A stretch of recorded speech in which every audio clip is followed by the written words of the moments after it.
Rising safety concerns here in the U.S. There's no question we're seeing an increase in reported threats. FBI Director Christopher Wray asking for vigilance, warning Hamas and other groups could exploit the conflict in the Middle East to plot attacks here in the United States, while concerns rise that anger here at home may be spilling into violence.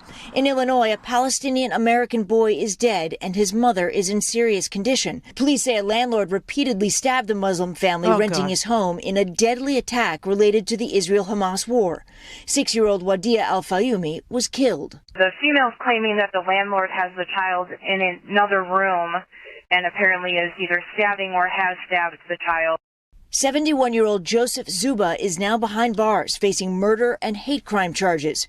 For Wadia's father and cousin, the grief is overwhelming. Wadia was such an intelligent boy. He was a sweetheart. He loved his iPad. He loved games. He loved watching like cartoons. He was our world. He's like a dream. I still didn't believe my son is gone.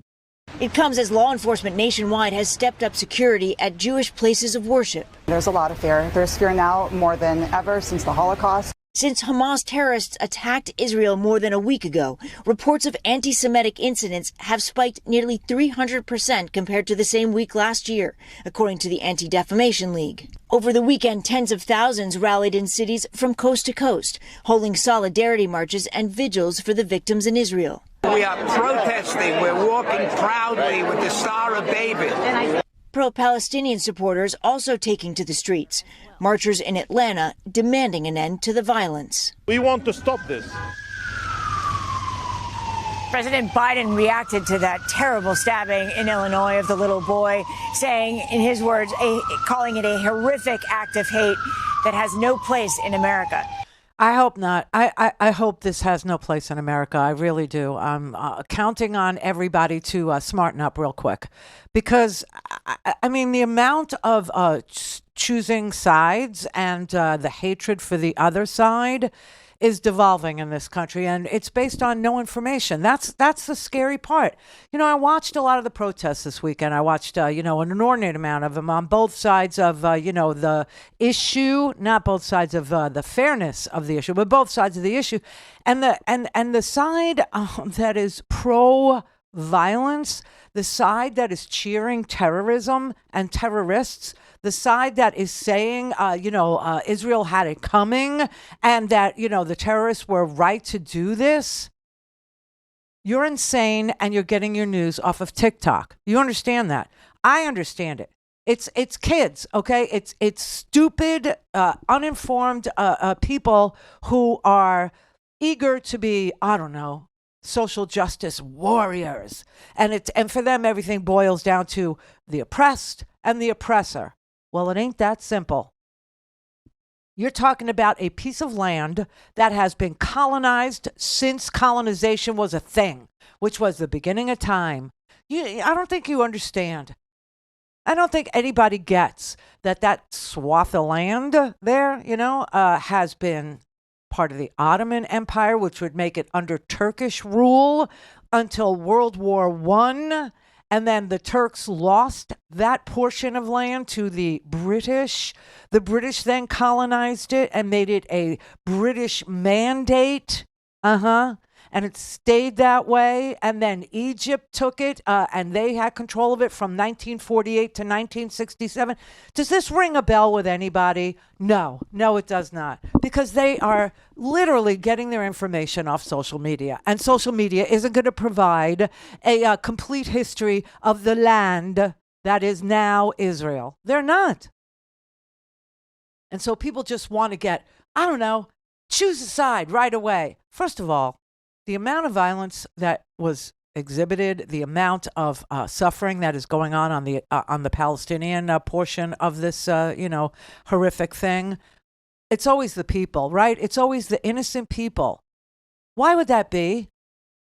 Why is it always the innocent people? Why was it the people in the kibbutz that were attacked and murdered? Why was it their grandparents and their children and their infant children and their aunts and uncles and people who went to the Gaza border when a woman would need to come out of Gaza with a permit to seek medical care in Israel because she was having a difficult pregnancy or whatever? It was those people in that area, in those kibbutz, that would actually go and greet those Arab women and help them get to the medical care that they applied to get. Why were they killed? And why was the pregnant Palestinian woman now searching for water? Why is the pregnant Palestinian woman now searching for food? Why is she having to walk all the way down to the Rafah gate in southern Gaza and beg the Egyptians to open the gate? And they don't really want to.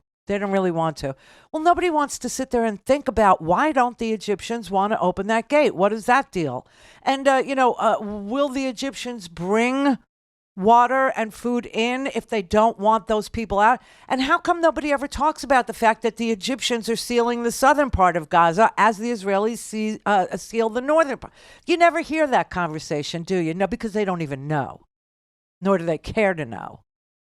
I don't know what has happened to the American left, but I've told you this 1,000 billion times way before this became an issue, way before this became terrifyingly, the opening salvo to what could be World War III if what we do next goes badly.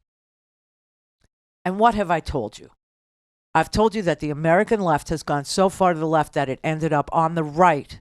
And it is so bizarre and so twisted and so scary and so sick to think that American Jews and American blacks and American Palestinians might not have a home in the left, might not have a home in the Democratic Party. You understand that kind of separation of us who are joined because we have similar stories to tell, because we understand the way to having, progress made is always nonviolent. It always has been. It always will be. I hear people go, well, this is apartheid.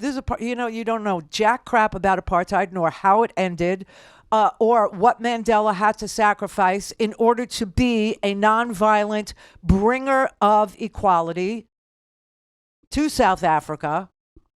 You have no earthly idea that the civil rights movement in the United States, one of the most successful rights movements in the history of humankind, was led with nonviolence.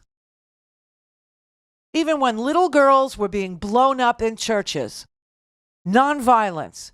Violence doesn't get you anywhere, ever, except into a giant cycle of violence. Now, the right wing believes in violence. They attacked our capital, okay? They attacked our capital because they fell in love with an autocrat, because they fell in love with a psycho, because they fell in love with the lunatic fringe, because they fell in love with ultra MAGA. And how'd that turn out? 1,000 of them went to freaking jail. Violence never produces the result that you wish it would. It just doesn't. And when I watch the American left evolve into some sick and insanely, ridiculously endless retaliation or an endless, civil war inside of the Democratic Party, we're going to end up just like the right wing. They can't even pick a Speaker of the House now because they're at civil war. Well, if you think that the enemies of this country aren't cheering for a civil war inside of the Republican Party and a civil war inside the Democratic Party all at the same time, you're mistaken. And if you think that people who don't wish us well aren't on social media disinforming and misinforming young people in this country, you're also insane. I mean, I just can't even believe what is passing in this country for a suitable response.